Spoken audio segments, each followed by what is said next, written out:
L'accueil était chaleureux, mais on demande un petit moment de silence pour vous présenter l'animatrice de cette conférence, la journaliste Mme Khodr.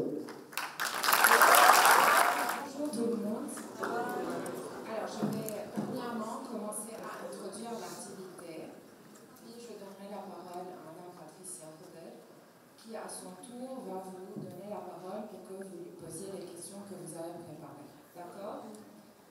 Dans le cadre de la 34e semaine de la presse et des médias dans l'école, qui a lieu du 27 mars au 1er avril 2023, nous avons mené, comme vous le savez bien, au Collège Maurice-Thionville, des actions d'éducation aux médias et à l'éducation, afin de permettre aux élèves de s'emparer de la thématique l'info sur tous les fronts. Afin de couronner aujourd'hui un long travail de documentation sur l'immigration clandestine, institué en premier par la découverte du roman Eldorado de Laurent Godet, dans le cadre des cours de français, et enrichi par divers projets ayant pour principal objectif de faire comprendre aux élèves comment se fabrique l'information, afin de les rendre des citoyens libres et éclairés et d'exercer leur esprit critique. Nous avons l'honneur d'accueillir parmi nous Mme Patricia Khodr.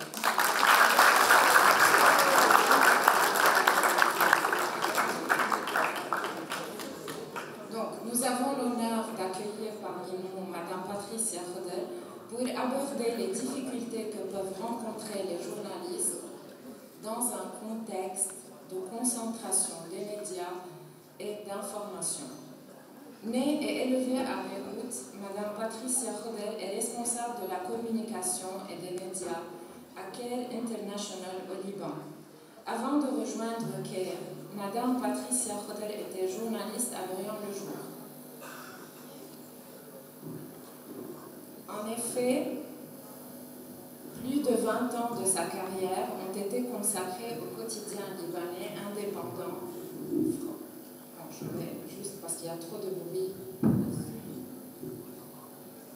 Donc, avant de rejoindre Caire, Mme Patricia Khodr était journaliste à Lorient le Jour. En effet, plus de 20 ans de sa carrière ont été consacrés au quotidien libanais indépendant francophone, unique en son genre au Moyen-Orient. Elle est actuellement la correspondante libanaise d'Arab News au Moyen-Orient. Madame Patricia Khodr a été pendant de nombreuses années consultante en communication sur divers projets de l'Union européenne et des Nations unies. Elle est co-auteure avec un collectif d'intellectuels et d'artistes libanais de Beyrouth Mon Amour, 4 août 2020, 18h07. Publié à Beyrouth en 2020 par Noir Blanc et Kaïtera. Elle est également co-auteure avec plusieurs femmes journalistes de différents médias du monde entier de No Woman's Land, On the Front Lines with Female Reporters, publié à Londres en 2012 par International News Safety Institute, en coopération avec ONU Femmes. Madame Patricia Khodr parle l'arabe, le français et l'anglais. Elle est titulaire d'une maîtrise en traduction et d'un diplôme d'études supérieures en journalisme et communication.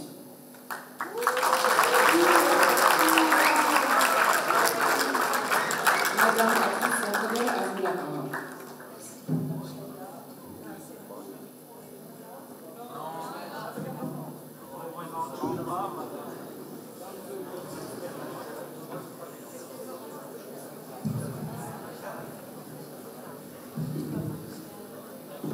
Bonjour, merci Madame Chaya pour les présentations. Moi je vais me mettre debout, c'est plus simple. On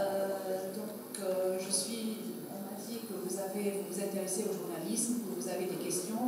On m'a envoyé vos questions, il y a beaucoup de questions. Et que vous avez travaillé sur... Merci.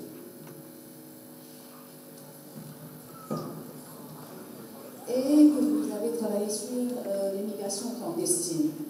Donc, vous allez me dire qu'est-ce que vous avez envie de faire. Est-ce que vous voulez que je vous parle un peu du journalisme avant qu'on commence les questions? Est-ce que vous voulez me poser des questions directement? Dites-moi, je vous donne 5 secondes pour décider. Je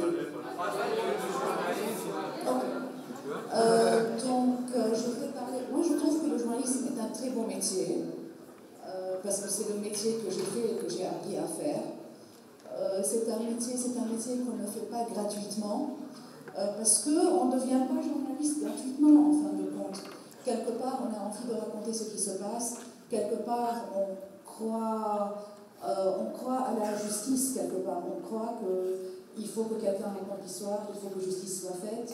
On est un peu contre les injustices, dépendamment si on est on va parler après du journalisme au Liban et tout, mais quelque part, c'est un métier qu'on fait par passion. Et si on ne fait pas ce métier par passion, tous les métiers nécessitent une passion, mais le journalisme surtout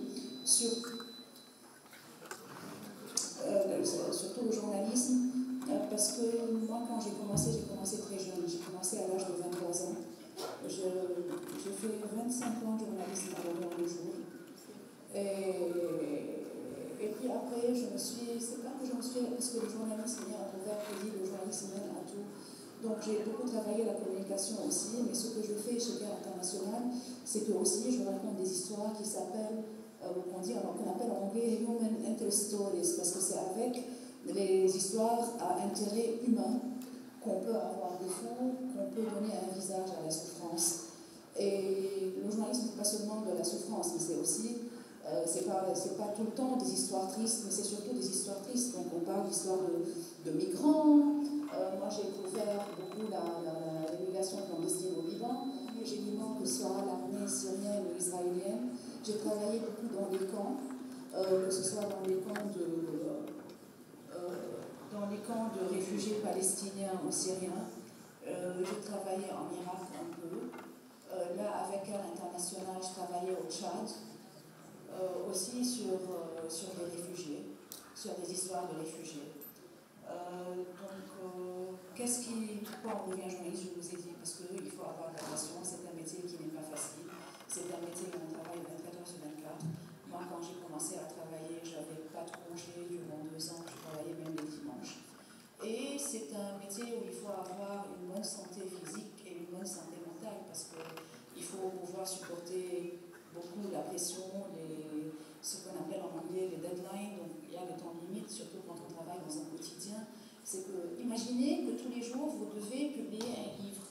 Tous les jours, un journal de 20 pages, c'est comme j'ai lu, vous connaissez les livres de poche, c'est comme un livre de poche de 120 pages.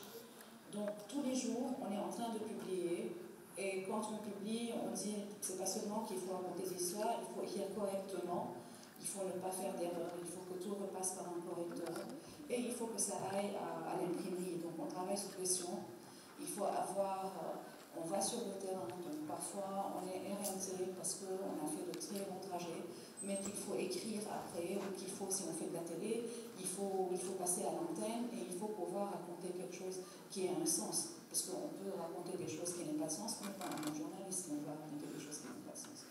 Donc ça, il faut physiquement être fort, il faut psychologiquement aussi être très fort, parce que c'est un métier où on est confronté à beaucoup de choses. On est confronté à des gens qui ont perdu des bien-aimés, on est confronté à des bien-aimés. Donc la correctrice du français, c'est bien est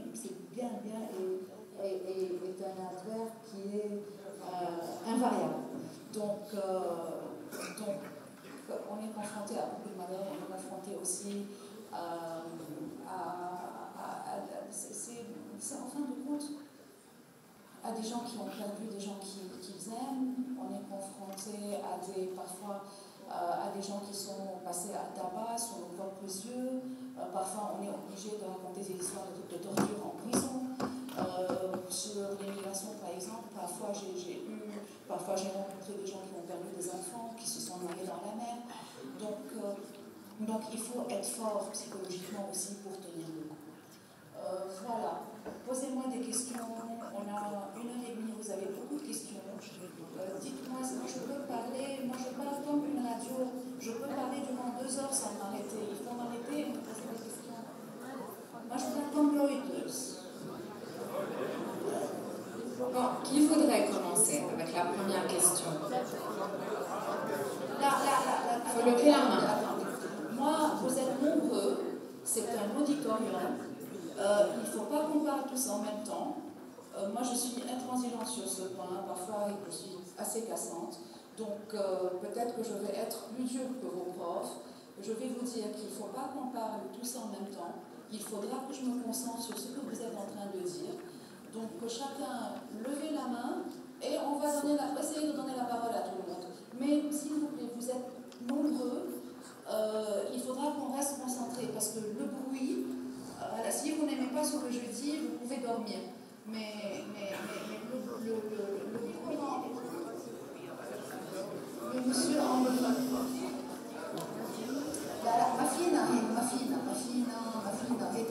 j'ai un seul bruit, ça fait un bourdonnement énorme. Tout d'abord, bonjour, je m'appelle Steven Soliva et comment la loi libanaise assure-t-elle la protection des journalistes dans leur métier d'investigation? Oui, il y a plusieurs choses dans votre question, monsieur Saliba. Donc, comment la loi assure la protection des journalistes libanais et le journaliste d'investigation? On va parler de deux choses. On va commencer par le journaliste d'investigation qui est très rare au Liban, parce qu'il y a une chose au Liban, c'est qu'on manque de chiffres. Même maintenant, quand on voit la crise, on n'a pas des chiffres exacts sur la crise, dépendamment des sources. Même quand on prend des chiffres des Nations Unies, ce sont des chiffres qui datent de 2, 3 ou 4 ans. Donc quand tu vas parler du journalisme d'investigation, il te faut des chiffres. Au Liban, on manque de chiffres. Quand tu vas parler du journalisme d'investigation, il faut parler d'entreprises très importantes qui ont les moyens de payer leurs journalistes. Parce que quand tu vas mettre un journaliste à travailler sur le journalisme d'investigation, il va travailler uniquement sur ce sujet. Or, au Liban, on n'a pas les moyens de faire ça. Les entreprises de presse sont très peu garnies, très peu fournies en journalistes. Il y a 2 pelés et 3 conduits qui font tout le travail parce qu'on n'a plus les moyens. Ça, c'est une tendance mondiale. Le journalisme d'investigation aussi nécessite un journaliste qui soit intransigeant avec les gens au pouvoir. Et au Liban, on manque de ce journalisme de rigueur. Moi, je vais vous donner un exemple très simple. J'avais travaillé sur une histoire d'une femme, d'une fille à Tripoli qui avait été, ce n'est même pas de l'investigation, c'est le suivi des affaires par les journalistes. Parce qu'au Liban, on donne beaucoup d'importance aux journalistes politiques, donc on oublie le reportage.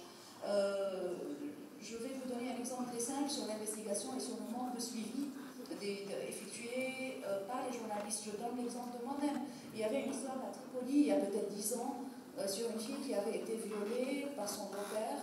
Non, c'était par son beau-père et par 3 autres garçons. Et elle avait porté plainte et tout ça. Donc c'était une histoire qui avait pris beaucoup d'ampleur, l'histoire quand elle est sortie.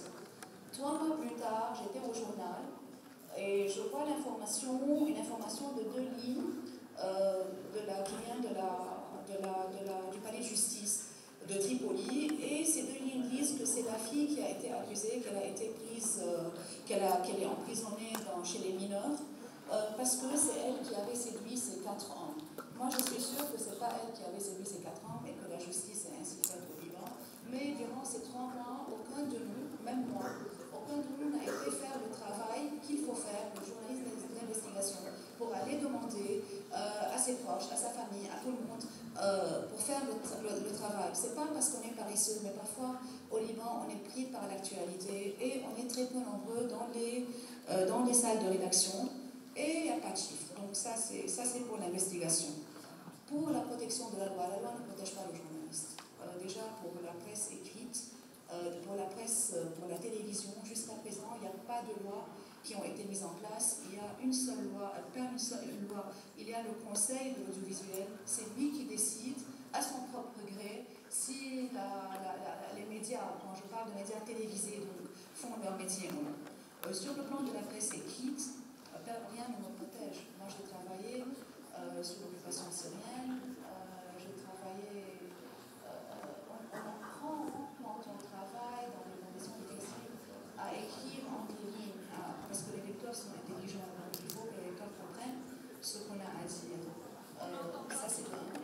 La loi, tout le monde parle très rarement des journalistes en prison. On a deux lois très importantes qu'il ne faut pas dépasser. On ne peut pas, au Liban, on ne peut pas insulter l'armée ou la personne du président de la République. Voilà, ça c'est la loi. La loi ne protège pas les journalistes au Liban. D'ailleurs, il y a eu beaucoup d'assassinats. On peut voir Samir Assir, il y a eu Selim Laouzi en 1976. Il y a un jour le 6 mai. Le 6 mai, c'est moi j'aime pas beaucoup ce mot martyr, mais il y a les gens qui sont tombés pour la presse. C'est un jour férié chez la presse libanaise. Ce sont des personnes qui ont été tuées parce qu'elles ont dit la vérité. Donc, et ça, c'est pas, peut-être vous rappelez de Gebran Twain et de Samir Assir, mais ça, c'est pas récent au Liban. Depuis les années 70, on tue des journalistes parce qu'ils ont dit la vérité. Donc rien ne nous protège. Oui, une autre question. Une autre question. Oui, vous, monsieur, il y a un monsieur qui est là, mais il y a quelqu'un avant. On passe à quelqu'un avant, et puis le monsieur en t-shirt en suède, le marine. Par rapport au journalisme de guerre, est-ce qu'il y a une loi qui protège les journalistes? Il n'y a pas de loi qui protège les journalistes. Les journalistes de guerre, ceux qui vont, oui, ils vont de leur plein gré. Ils vont de leur plein gré. Qu'est-ce qui les protège? Il y a beaucoup de journalistes qui sont morts. Il y a beaucoup de journalistes qui sont morts en couvrant la guerre. Il n'y a pas de loi. Il y a la loi, il y a la convention qui protège tous les civils. C'est la convention de la Croix-Rouge internationale.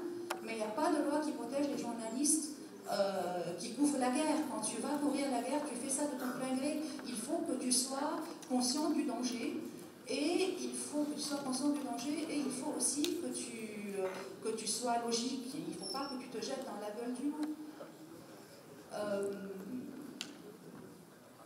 Non, quand tu vas dans... Je vais vous donner l'exemple de l'Irak. Moi, j'ai travaillé en Irak récemment, c'est-à-dire récemment quand il y avait les frappes alliées. Moi, j'étais à Ninawa, dans la plaine de Ninive. Donc, je ne suis pas arrivée jusqu'à Mossoul. J'étais avec une équipe de Arte. L'équipe de Arte, nous, on était 3 personnages sur du papier. Donc, quand on dit une sensibilité à fleur de peau, dans le sens propre, pas figuré, c'est-à-dire il faut que tu aies cette sensibilité-là pour que tu puisses Moi, je travaille dans la presse écrite, donc pour que tu puisses tout recracher, tout ce que tu as ressenti sur le papier. Moi, j'ai couvert des assassinats politiques. Ces assassinats politiques m'ont choqué. J'ai couvert de la torture, ça m'a choqué. J'ai couvert l'état de pauvreté. Quand on parle, vous avez travaillé sur l'immigration clandestine. Quand je vais voir des gens qui ne savent pas nager et dont les enfants ne savent pas nager et qui te disent quand même, nous on a pris la mer malgré tout ça parce qu'on est pauvre. Et quand on voit la situation dans laquelle ils vivent, on est choqué parce que ça vous prend à la gorge. Il y a des situations qui vous prennent à la gorge. Je me rappelle, une fois c'était très drôle. On se rappelle des choses drôles, on essaie autant qu'on peut. Une fois j'étais en train de voir la télé il y a peut-être 10 ans. Et il y avait un monsieur, j'avais travaillé sur une histoire d'un garçon qui a été, c'était à l'ESIM, vous connaissez l'ESIM, c'est une université de l'Holocauste. Donc quelqu'un avait ramené une grenade à main, et la grenade à main a explosé alors qu'un étudiant la tenait en ses mains. Donc moi j'avais été couvrir cet étudiant qui a été tué. J'ai été voir mes parents, j'étais très jeune. Et puis il m'a parlé qu'il a donné tous les organes de son enfant à d'autres gens dont ils ont besoin. Et moi je me suis mise à pleurer. Et j'ai oublié que j'ai pleuré. Donc il y a 10 ans ou 5 ans, je vois le gars à la télé, il dit, moi j'oublierai jamais cette journaliste qui s'appelle Patricia qui s'est mise à pleurer.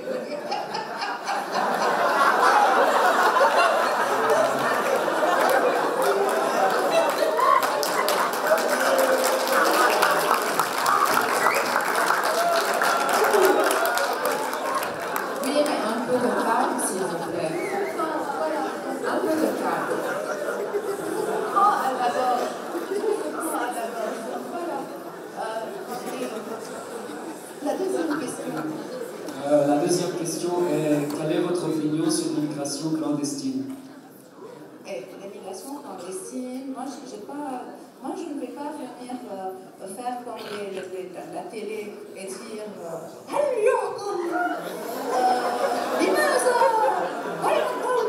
non.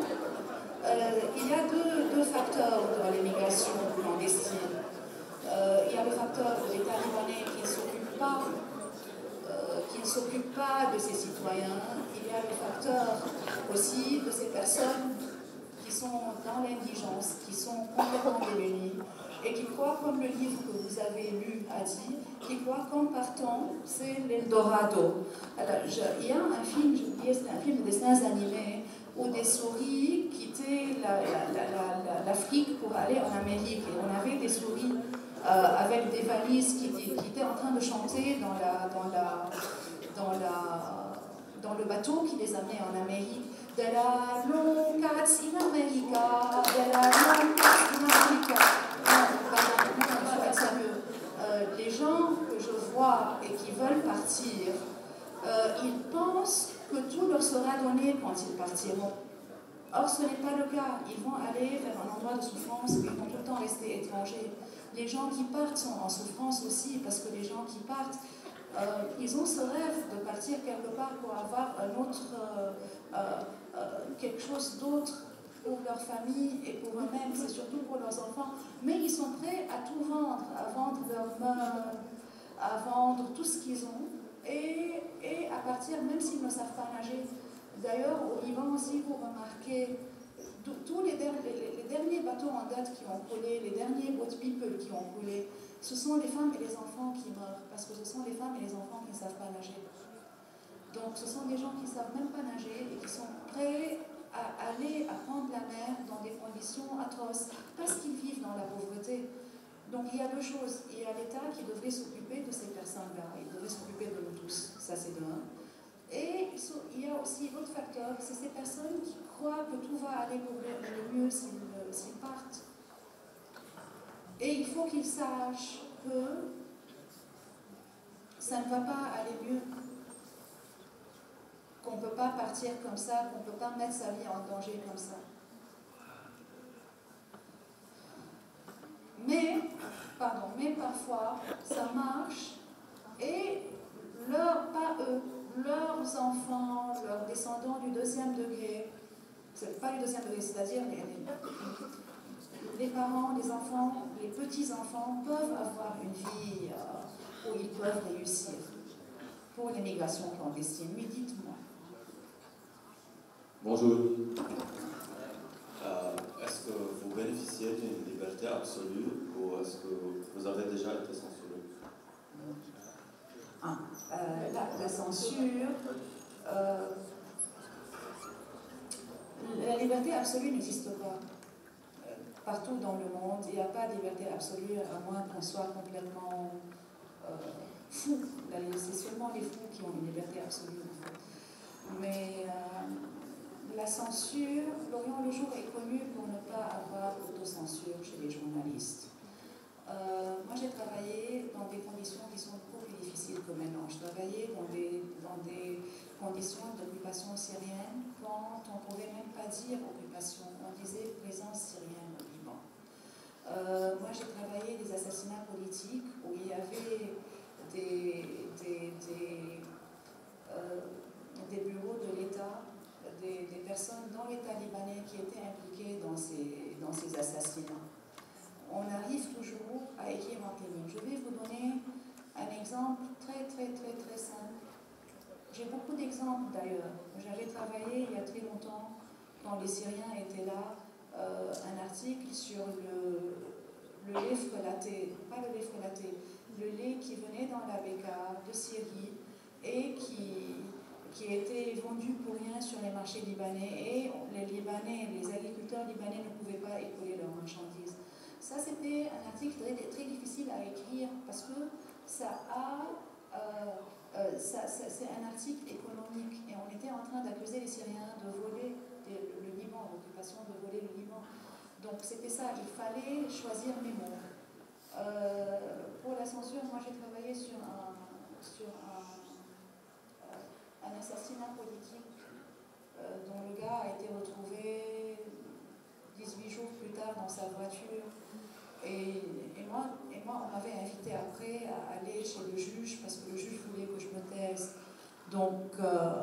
Voilà, donc tout le temps, on arrive, par exemple, je vais vous donner l'histoire. Il faut, quand je vous ai dit qu'il faut qu'un journaliste qu'il pense à la justice, il faut qu'il pense quelque part, même si à la longue, il n'a plus des idées pures, mais à la base, quand il commence, il a des idées bien pures sur la justice, sur l'égalité entre les gens, sur tout ça. Moi, je me rappelle, j'avais travaillé à un assassinat politique, le gars avait été retrouvé dans sa voiture 18 jours plus tard, j'étais sur le terrain, j'ai vu le cadavre décomposé du type, je vois un policier que je connaissais qui me dit « Patricia, ce n'est pas un vol, parce qu'on a retrouvé du temps, je suis sûre que vous ne vous souvenez pas, il y avait des choses qui s'appelaient disquettes souples.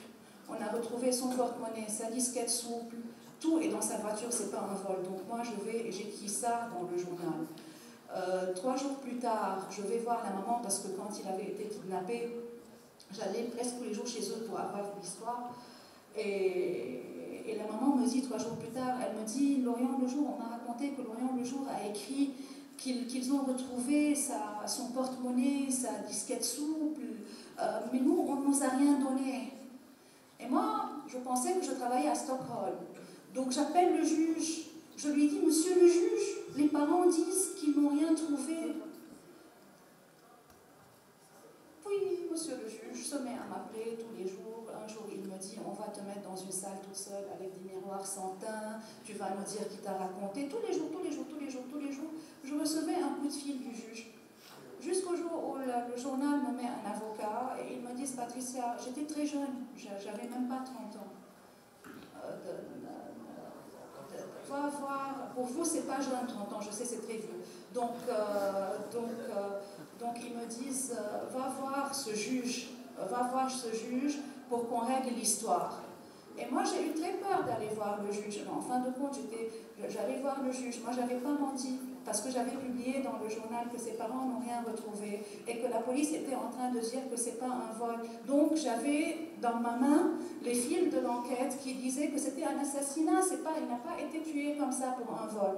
Donc je vais voir le juge, et j'amène avec moi des photos, parce que je fais ma recherche dans la presse, et j'amène avec moi des photos de la voiture du gars, avec son porte-monnaie et sa disquette souple.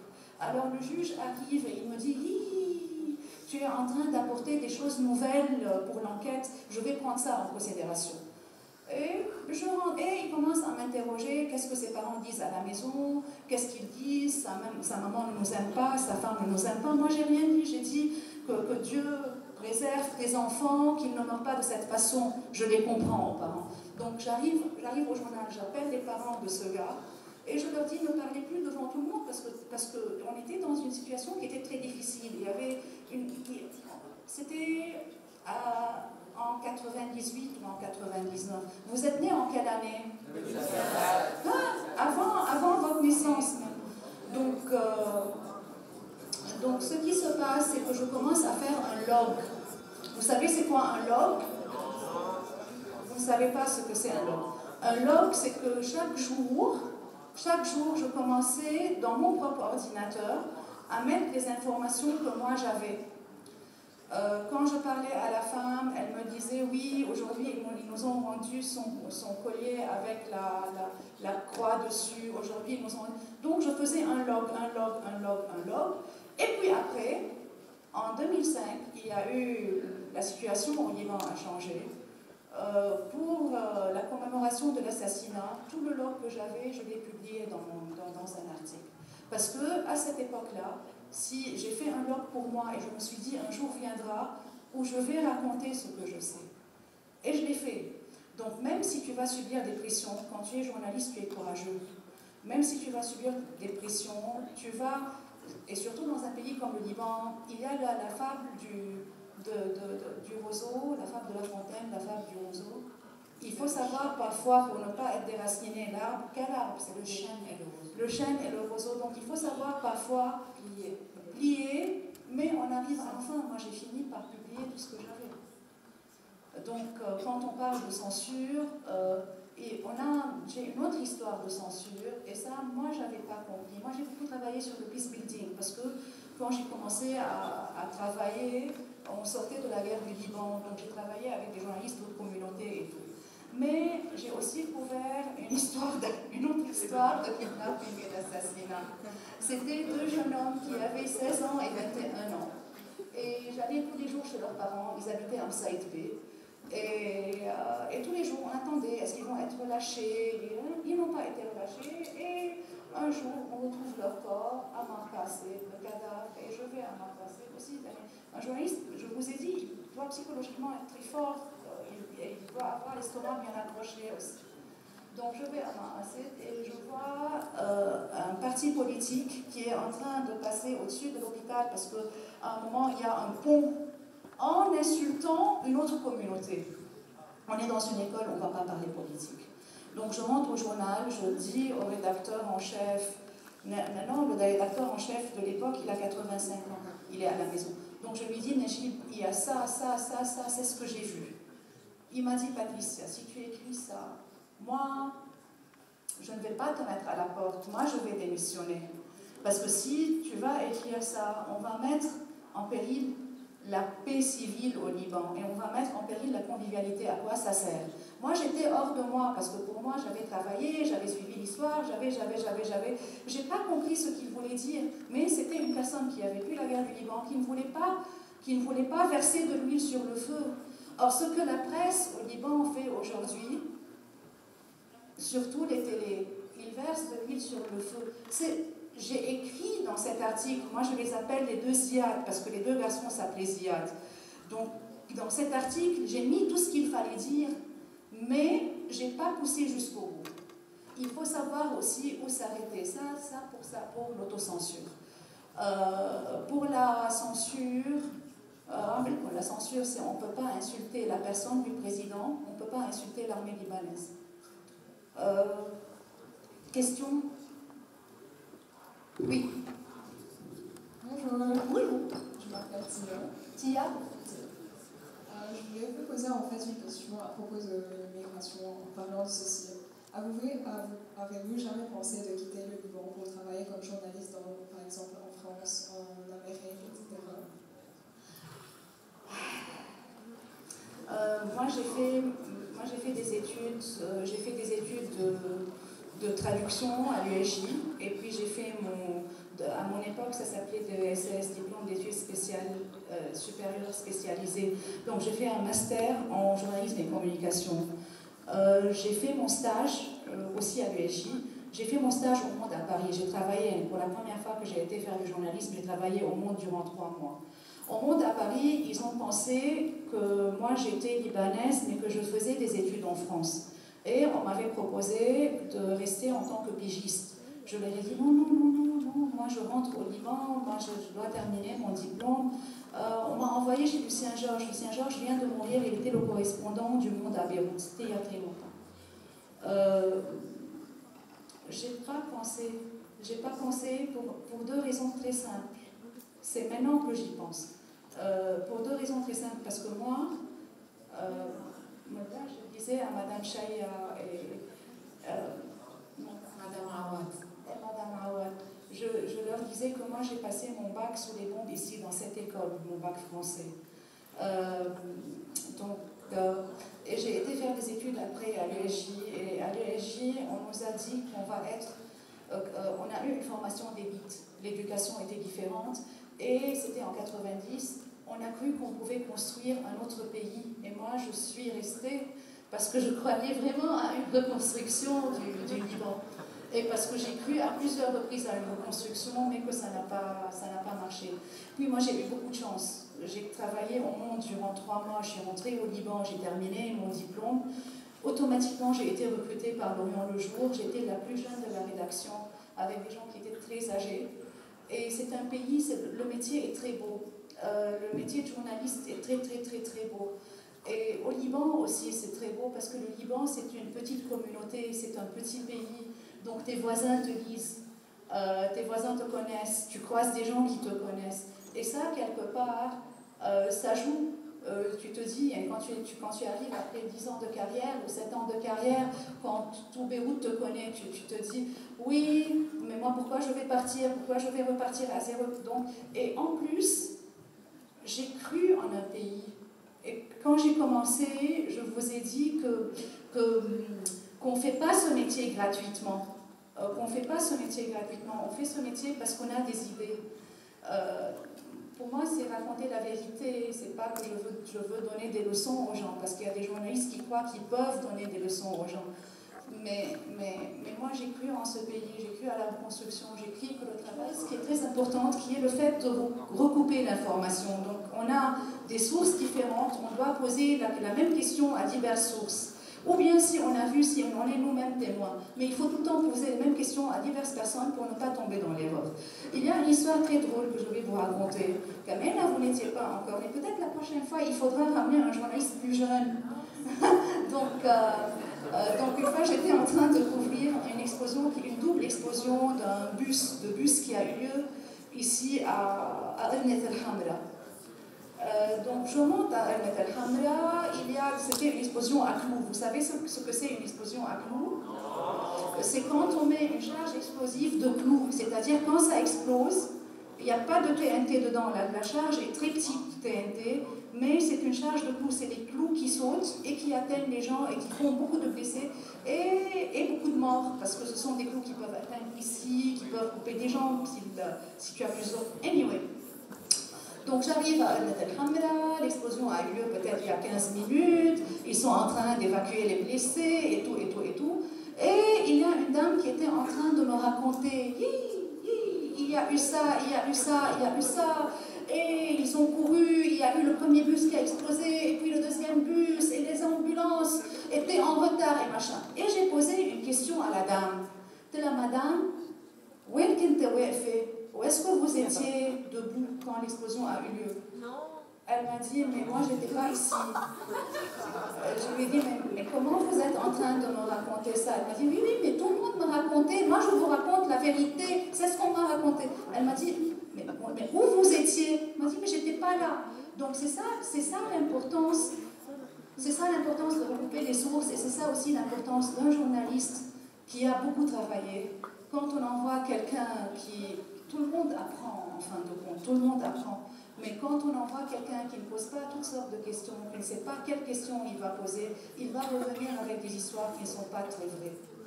Oui. Oui. Bonjour, je m'appelle Léa. Je voulais vous poser comment ce métier affecte votre quotidien? Comment ce métier affecte mon quotidien? Moi, toute ma vie a été mon travail. Donc c'est un métier qui est très prenant parce qu'on travaille durant les jours de congé, on travaille les dimanches, on travaille parfois les samedis. Moi je dis samedi parce que le journal ne sort pas les dimanches, donc les jours de relâche c'était les samedis. C'est un métier où on ne se repose pas. C'est-à-dire même maintenant, je suis la correspondante d'Arab News. Il voulait un papier sur les gens de l'explosion du port, les parents des victimes. Donc, même le soir, c'est pas que tu vas à la maison, tu rentres tranquillement. C'est un métier où on est tout le temps journaliste. C'est pas un métier, oui, maintenant je me repose. Même si c'est mon day off, s'il y a quelque chose qui arrive, on est là à couvrir. Comment ça affecte le quotidien? J'ai dit qu'il faut être très fort psychologiquement et très fort sur le plan de la santé physique. Psychologiquement, on n'en sort pas intact. On n'en sort pas intact, même si on pense qu'il y a des images qu'on a oubliées. Quelque part, on n'a pas oublié, il y a des images qui ressortent dans votre tête. Surtout quand ça ne va pas bien. C'est-à-dire... moi, j'ai couvert la guerre en 2006, la guerre de 2006 entre le Hezbollah et Israël. Et puis, bourdonnement. J'ai vu, il y a des choses qu'on n'oublie pas, même si on veut oublier. Donc, le fait de voir des ponts cassés, parfois, j'ai du mal à conduire à cause de ça. Parce que j'ai dû passer sur des ponts qui étaient cassés, j'ai dû passer parmi... il y a une semaine, quand même, vous n'étiez pas encore né pour Nahr el-Bered. J'ai couvert la guerre dans le camp de Nahr el-Bered. J'étais avec des collègues de Caire. Il y a 4 jours, on rentrait du Akka et on était sur une route. Et je disais, mais j'ai été ici en 2007, j'ai été prise en deux feux.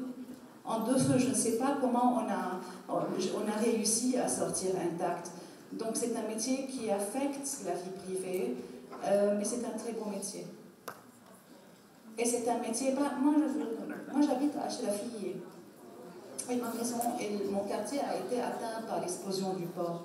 J'ai couvert pour le journal l'explosion du port, même si la moitié de mon quartier, la moitié de mes voisins étaient blessés et le quartier était détruit. Donc j'ai écrit mon papier et ça ne me fait pas rire. Ça ne me fait pas rire. C'est le fait de continuer à faire ce travail. Parce que si je n'étais pas journaliste, j'aurais nettoyé la maison. Je n'ai pas nettoyé la maison, j'ai écrit mon papier, je l'ai envoyé à 10h30 du soir. J'ai écrit le papier, je l'ai envoyé à Lorient. J'étais déjà communication manager chez CARE. J'ai envoyé ce qu'on fait, un heads up. Un heads up, ça veut dire on dit aux autres bureaux ce qui se passe. C'est tout à fait comme du journalisme, c'est tout à fait comme AFP et Reuters. Et on dit voilà, voilà la situation. On attend de voir ce qu'on va faire. Et j'ai fait ça jusqu'à 2h du matin. Alors que moi, que mon quartier était atteint, que ma ville avait été détruite et que j'avais des voisins blessés. Donc, ce n'est pas un métier ordinaire, en fait. Sauf si vous voulez le faire sans passion, ça peut être un métier ordinaire. Oui. Oui. Bonjour. Bonjour. Je m'appelle Nour. Nour. Quel conseil vous conseillez pour les jeunes Libanais qui souhaitent devenir journalistes? Ok. En premier lieu... Et la deuxième question, quel secret, est-ce qu'il y a des secrets que vous laissez entre vous, journalistes? Non, il n'y a pas de secret. C'est les gens, les Libanais.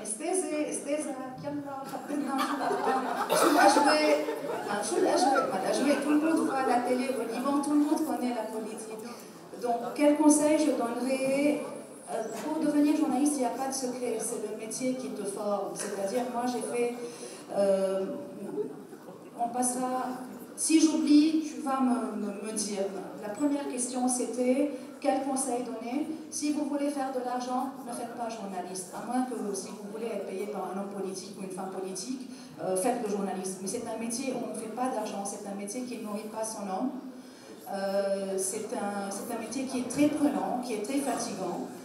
Si vous voulez, il faut être très sérieux. C'est un métier où il faut de la rigueur. S'il n'y a pas de la rigueur, on ne devient pas journaliste. On peut peut-être lire des nouvelles à la télé, on peut lire des nouvelles peut-être, ou bien aller gambader en pleine nature avec des hauts talons et dire voilà, on a trouvé une info. Non. Le journalisme, c'est un métier où il faut beaucoup de rigueur. C'est un métier où il faut beaucoup de sacrifices. C'est un métier qu'il faut aimer. Parce que si on n'aime pas le journalisme, on n'aboutit à rien. Et il faut savoir que c'est un métier qui n'est pas bien payé par rapport au travail qu'on est en train de faire. Il faut aussi penser à une chose que maintenant, toutes les entreprises de presse, que ce soit les télévisions ou les radios, ce n'est plus comme quand moi j'étais journaliste ou quand les gens de mon âge sont journalistes actuellement. C'est-à-dire, il faut avoir plusieurs savoir-faire. Moi, de mon époque, je prenais des photos de temps à autre et j'écrivais. Là, maintenant, ce qu'ils demandent aux journalistes, c'est de rapporter des images, de filmer, de faire de l'editing, d'écrire. Je ne sais pas quelle forme de journalisme cela peut donner. Donc ça, c'est de un. C'est un métier où il faut être... voilà, c'est la rigueur pour moi, c'est la rigueur. C'est le fait d'avoir des idées claires.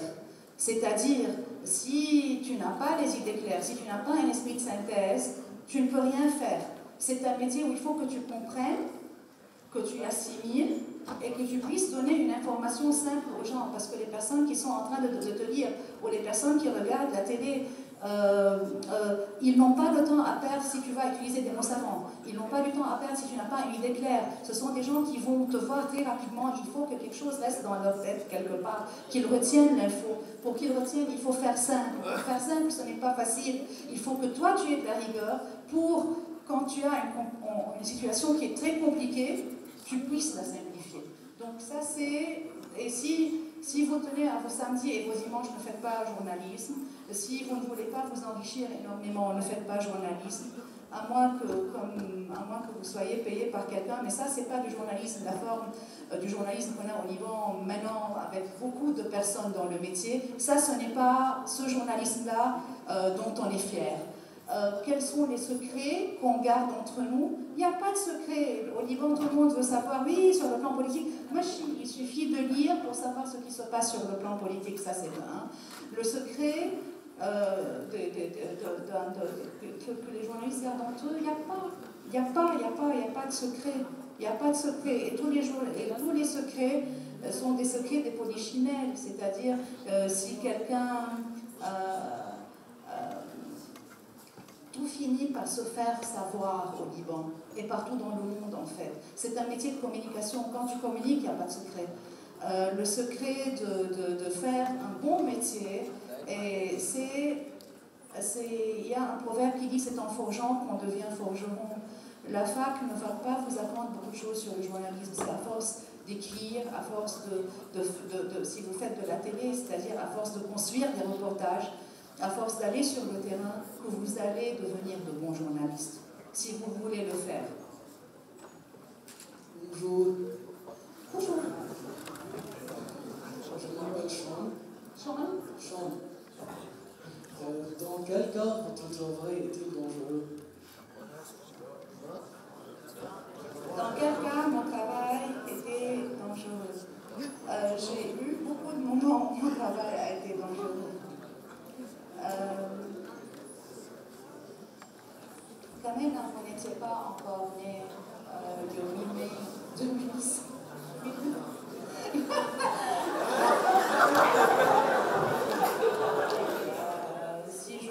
Il y a d'autres... je me rappelle que cette affaire-là, qu'à la radio, ils ont dit que j'étais à l'hôpital et que j'avais été blessée et tout, mais je n'ai pas été blessée et heureusement que ça s'est arrêté avec quelques piétinements et ils m'ont tiré les cheveux, ils m'ont piétiné, mais bon, je suis restée vivante. Ça c'est de un, mon métier a été dangereux, moi j'ai été menacée par les services de renseignement. Quoi d'autre? On m'a dit, il y avait quelqu'un qui était en charge des services de renseignement il y a très longtemps. J'ai été le voir parce qu'il faisait un papier sur la censure. Il m'a dit, toi tu es nouvelle à l'Orient le jour. Nous, on sait avec qui vous couchez, on sait qu'est-ce que vous mangez à la maison, on va vous apprendre à vous taire. Et tu dis ça à ton rédacteur en chef. Alors je lui ai dit, qu'est-ce que tu penses de tout ça? Je pense que nous sommes dans un pays totalitaire, si vous êtes en train de dire ça. Il m'a dit, vous êtes les gens que les diplomates vous lisent en premier lieu parce que vous écrivez en français. Et on va vous apprendre à vous taire. Alors, ils n'ont pas tué des gens de chez nous, ils ont tué un marin. Mais c'est un métier où on est menacé quand on couvre des redéploiements d'armées. On peut être prise par le feu, on peut être prise parce que parfois il y a des coups qu'on tire en l'air quand les armées partent. Je vous ai raconté Nahr el-Beled, une fois j'ai été prise à Ain Helwe aussi en deux feux. Et ça, je suis une personne prudente. C'est pour ça qu'il y a quelqu'un qui m'a posé la question, quelles sont les lois qui protègent le journaliste en temps de guerre? Le journaliste qui décide de travailler sur le terrain, quand ça ne va pas, il faut qu'il soit prudent, parce que si on n'est pas prudent, si on ne sent pas comment le terrain fonctionne, on peut très facilement mourir. Donc j'ai eu des endroits où j'étais physiquement en danger. Pour moi, l'Irak, c'était pas un danger, c'était pas aussi dangereux que le Liban en fait. Quand on travaille au Liban, je pense qu'on peut travailler partout. Et aussi, il y avait cette menace d'être sous écoute tout le temps.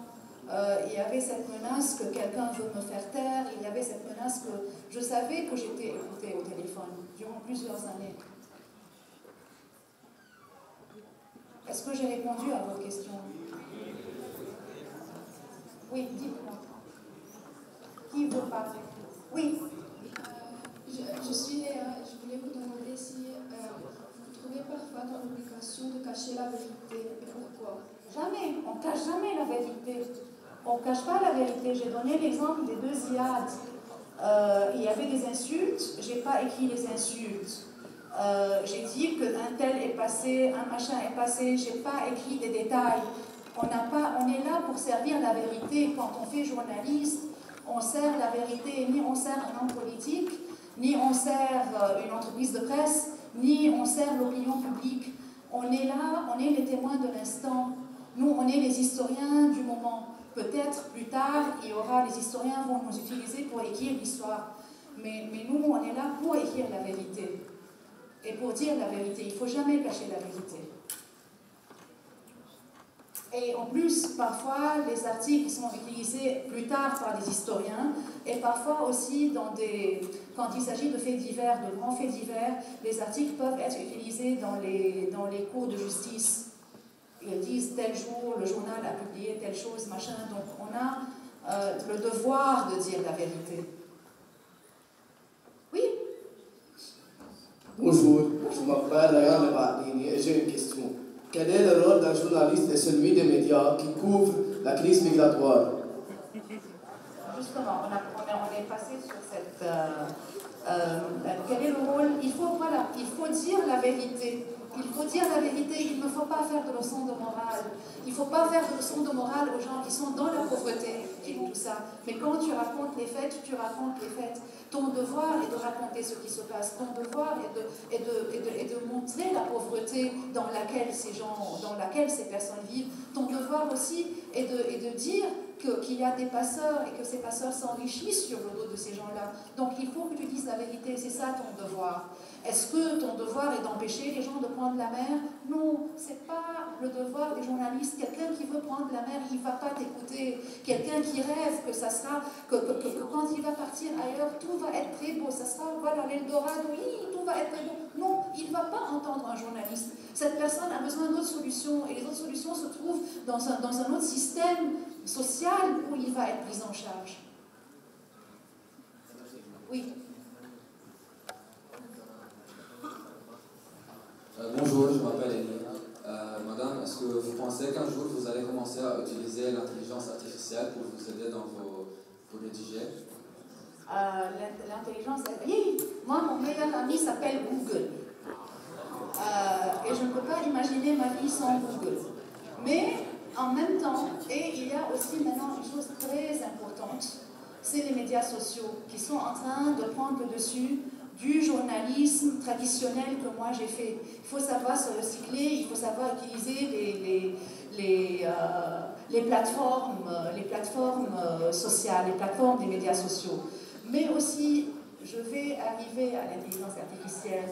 Le journalisme est un métier humain. On est avant tout humain. Et quand on parle, quand on raconte des choses, on parle d'autres êtres humains.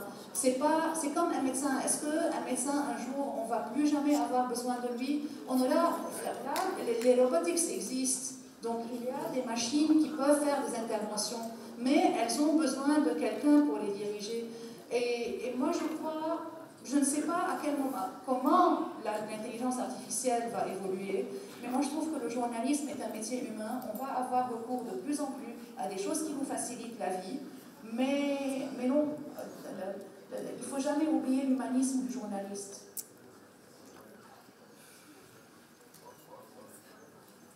Même Google Translate ne peut pas remplacer, c'est-à-dire même pour la traduction qui est une chose qui n'est pas très humaine en fin de compte, tu ne peux pas compter uniquement sur l'intelligence artificielle. Oui. Bonjour, je m'appelle Charles John David. J'ai une question. Est-ce que vous aimez Eldorado? Le livre? Oui. Salah Khatam, je ne l'ai pas lu, mais Eldorado, on m'a dit, j'ai googlé, mais je ne l'ai pas lu. On m'a dit que vous avez... Pas le livre. Hein? Le mythe. Le mythe de l'Eldorado, oui.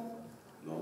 Non, parce que l'Eldorado, c'est pour tirer de l'or, il te faut beaucoup travailler. Toi, tu crois que tu vas arriver à l'or. Mais non, il te faut, c'est comme deux autres mythes. Il y a un autre mythe que j'aime pas du tout. Moi, l'Eldorado, j'aime pas parce que l'Eldorado, ça te fait miroiter des choses qui n'existent pas. il te montre une facette de la vérité. L'autre, tout ce qui tourne à côté, tu ne le vois pas. Il y a un autre mythe que j'aime pas, c'est le phénix, qu'on renaît toujours de ses cendres. Parce que le phénix est suicidaire, je pense. À chaque fois, il meurt et il meurt. Qu'il ne meurt plus. Oui, dites-moi. Oui. Bonjour. Comme la question de notre ami Elie, est-ce qu'il y a une possibilité que le journaliste dans le métier il va disparaître avec, par exemple, ChatGPT? Comme l'intelligence artificielle, ChatGPT, est-ce que le journaliste va disparaître? Non, le journaliste ne peut pas disparaître, c'est comme la médecine. Il y a des métiers qui sont des métiers humains. C'est pas une programmation. Les métiers qui disparaissent et qui ont déjà disparu, ce sont des métiers qu'on fait à la chaîne. Si tu vois, par exemple, dans les usines, et les chat comment? GPT. Et ChatGPT, c'est un robot conversationnel qui est capable actuellement de remplacer l'affect humain et tout ce qui est Je ne en pense rapport pas avec que ça la pourrait production marcher. littéraire. Peut-être, dans 10 ans, peut-être que ça pourrait marcher, mais pour le moment, tu as toujours quelqu'un qui soit derrière l'IA, l'artificial intelligence. Tout le temps, il faut c'est comme le robotics. Le chat, est-ce qu'il faut voir si ce chat, il peut comprendre l'humour? Est-ce qu'il peut comprendre les choses à double sens? Est-ce qu'il peut comprendre les subtilités? Peut-être pour les phrases simples, oui. Mais quand il y aura des choses difficiles, quand il y aura cette subtilité qui est humaine, qui n'est pas donnée à la machine, ça ne va pas marcher. Et le journalisme est un métier humain, c'est un métier subtil. Je viens de vous donner plein d'exemples sur la subtilité, sur les conditions dans lesquelles on a travaillé. Donc ça, il faut être subtil. Une machine ne peut pas faire ça. Oui. Bonjour. Avez-vous une anecdote particulière sur une expérience que vous avez vécue sur le sujet de l'immigration clandestine? Si oui, comment elle vous a impacté? Une anecdote, il y en a qui fasse rire, il n'y a pas. Sur l'immigration clandestine, il n'y a rien qui fasse vraiment rien. Pas fascinant, mais spécial. Et, par exemple, à Tripoli, moi ça m'avait choqué. Il y a des magasins, vous savez, Tripoli c'est la ville la plus pauvre de Méditerranée. Et c'est la deuxième ville du Liban, c'est la ville la plus pauvre de Méditerranée. Vous avez été à Tripoli, j'imagine tous, non? Oui. Et il y a des gens qui n'ont pas été à Tripoli. Ok. Donc Tripoli, elle est en bord de mer. Et à Tripoli, il y a beaucoup de gens qui nagent, il y a beaucoup de gens qui font de la plongée sous-marine. Et dans les magasins de natation, c'est-à-dire là où tu vends des bouées pour les gosses, où tu vends des choses pour le snorkeling, il y a de plus en plus de magasins qui vendent des gilets de sauvetage. Parce que quand tu vas, et ce sont des gilets de sauvetage pour quand tu prends le bateau. Et les gens savent que cette boutique a un arrivage de gilets de sauvetage de toutes les tailles. Parce que quand tu vas prendre la mer, le passeur ne te donne pas un gilet de sauvetage. Donc c'est toi qui dois avoir les moyens d'acheter à ta famille, à tes gosses, à ta femme, des gilets de sauvetage. Donc il y a des boutiques spécialisées, des magasins qui vendent normalement des vêtements de sport, qui amènent de plus en plus de gilets de sauvetage par rapport à la marchandise qu'ils ont. Et ça m'avait choqué par exemple. Et ça, quand je dis que le terrain vous apprendra des choses, c'est une chose qu'on apprend à force de travailler et à force de voir. Un journaliste doit voir autour de lui. Oui, il y a l'autre garçon en blanc derrière vous, mais vous commencez. Bonjour, je m'appelle Mike Eldao. Ma question c'est comment un journaliste doit se comporter si on l'insulte? Tu ne peux pas répondre. Parce que si on va t'insulter, ils vont devenir plus fous. Tu dois prendre la fuite. C'est pour ça que j'ai dit qu'il faut être en bonne forme physique. Parce que moi, en 2008, quand j'ai été passée à Tabar, j'ai couru de toutes mes forces. Mais ils m'ont rattrapé. Il y avait 60 hommes derrière moi qui m'ont rattrapé.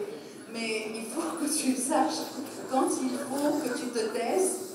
Et il faut que tu aies la force de t'enfuir. Quand tu es insulté, si tu es insulté dans la rue, tu ne peux pas répondre. Tu ne peux pas répondre parce que tu peux embêter des gens. Toi, tu es là en train de faire ton métier. Si tu es insulté dans la rue, nous sommes dans un pays qui est assez misogyne. Ok, moi j'ai beaucoup ouvert la frontière avec Israël. Beaucoup. J'adore aller au Liban Sud, j'adore aller sur la ligne bleue. Donc à un moment, il y a peut-être 15 ans, quand les Israéliens venaient de sortir, il y a 20 ans, les gens qui nous arrêtaient dans la rue, parce qu'il n'y avait pas l'armée libanaise, donc c'est des barrages de milices, des gens qui connaissent mieux les lieux. Comme moi, quand on m'insulte, je suis quelqu'un, si j'ai besoin de l'information, je reste sur place. C'est-à-dire, je ne prends pas la fuite, je reste sur place et je fais la stupide. Donc à un moment, ils parlaient au chauffeur et lui disent « Va-t'en avec elle, sinon on va la tabasser. »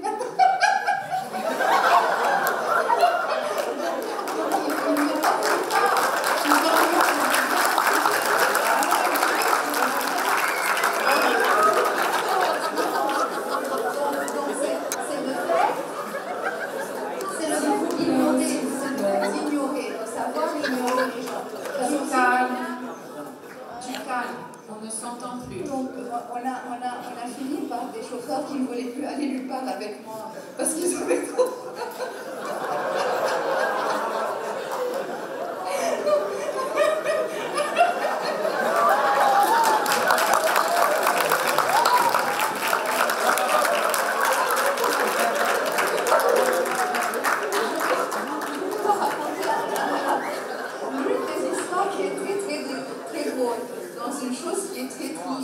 À un moment, il y avait beaucoup d'explosions dans la banlieue sud de Beyrouth. Et moi, je couvre les explosions. Et parce que nous, à Lorient, on a un contrat avec une compagnie de taxi. On avait un contrat avec une compagnie de taxi. Donc, ils savaient qu'à chaque fois qu'on les appelait et qu'ils devaient venir chez moi, que ça devait y avoir une catastrophe. Alors, une fois, il y avait une explosion à la banlieue sud. J'ouvre la porte, on frappe à la porte, et il y a le gars qui doit m'amener, et il me regarde, il me dit « et il est parti.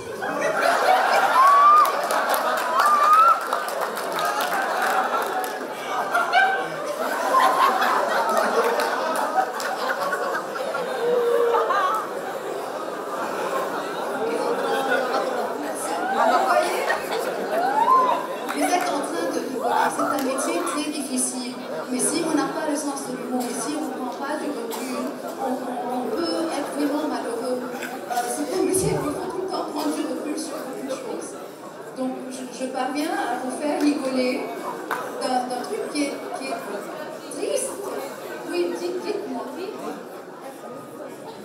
Bonjour, je m'appelle Maria Aïe et ma question est-ce que vous devez toujours être objectif ou bien dans quelques cas vous pouvez partager et être subjectif? Un journaliste par nature est objectif. Mais on est tous le miroir dans notre société. On vient tous d'un background, on a tous nos yeux. C'est-à-dire, si moi je vais quelque part, je vais voir une chose dont mon background à moi va me faire voir. Si on envoie un autre journaliste, il va peut-être voir autre chose. Il y a des choses qu'il faut voir. Mais si moi je vais mettre quelque chose en avant, c'est pour ça que je disais que c'est un métier humain. On est objectif, on est au service de la vérité, mais on est aussi le miroir de notre société. Et on choisit, en fin de compte, quand tu vas rentrer dans ton journal ou à la télé, quand tu vas construire un reportage pour la télé ou écrire dans un journal, il y a des informations qui vont primer. Il y a d'autres qui vont venir en second lieu, d'autres, ok, il y a un savoir-faire, mais il y a aussi comment tu as été éduqué, ton background, la société de laquelle tu viens, en quoi tu crois, qu'est-ce qui est pour toi injuste ou non. Donc voilà. Bon, on pourra encore prendre 2 questions uniquement. Après, on va conclure. D'accord? Oui. Bonjour, je m'appelle Elias. Dans quelle mesure les journalistes contribuent-ils à la sensibilisation au danger de l'immigration clandestine? C'est quoi votre avis? Oui, tout le temps indirectement tu le fais, mais ça c'est aussi, c'est ce que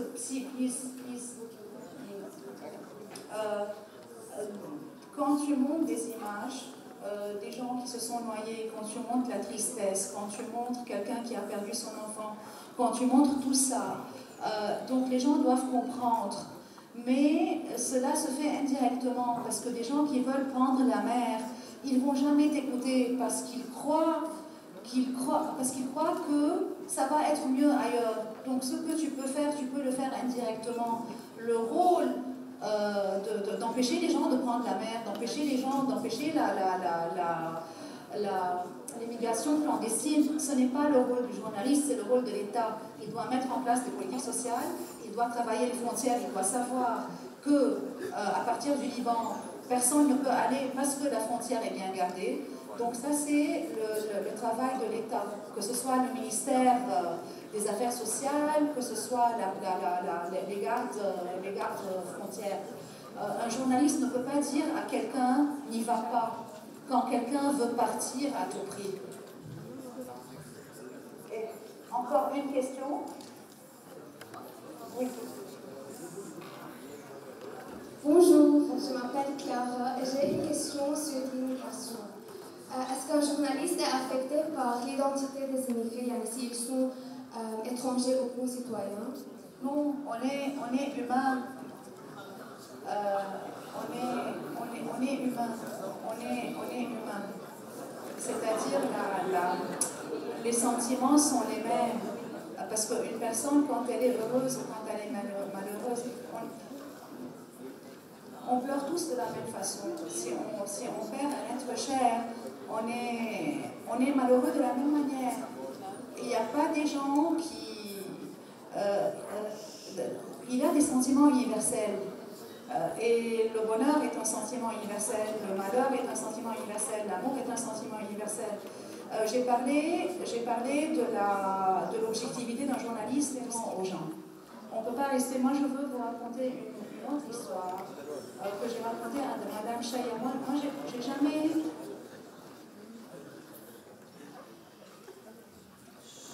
donc, pour l'immigration clandestine, pour moi, je n'ai jamais fait la différence parce que je pense que vous savez qu'il y a de l'immigration clandestine syrienne, mais il y a aussi beaucoup dans les camps palestiniens, il y a beaucoup d'immigration. Il y a eu une sorte d'immigration dans les camps palestiniens avant Tripoli, les gens partaient de Salafand.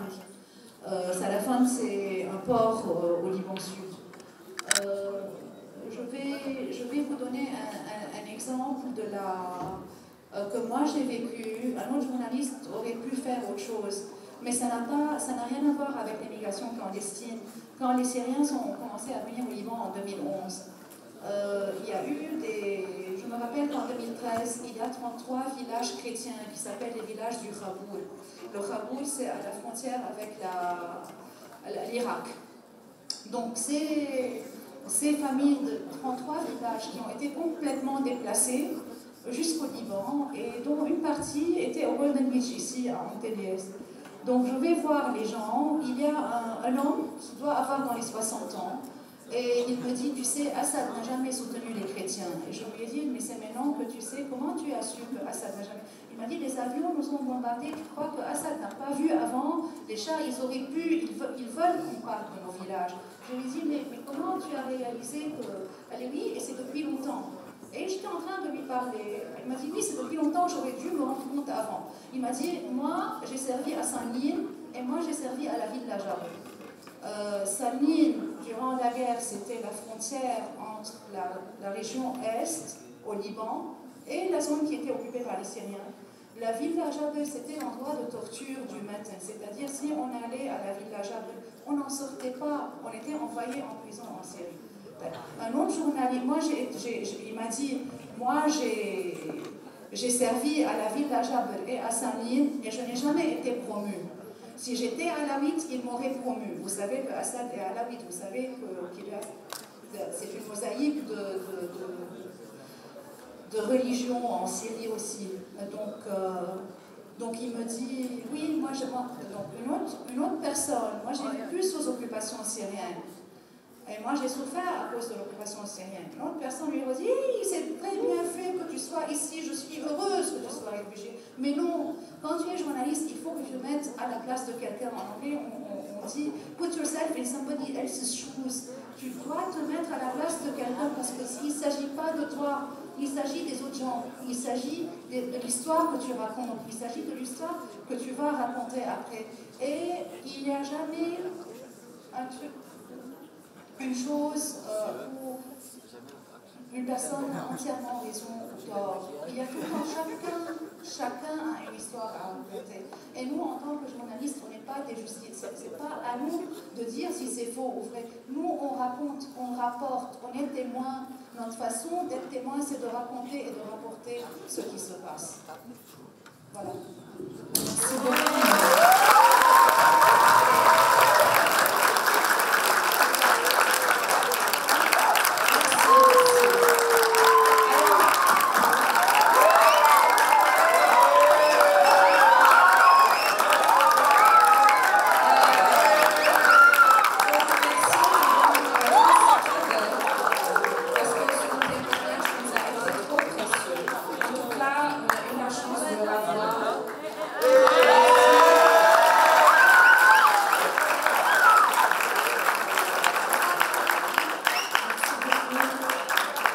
J'espère que vous avez pu tirer profit de la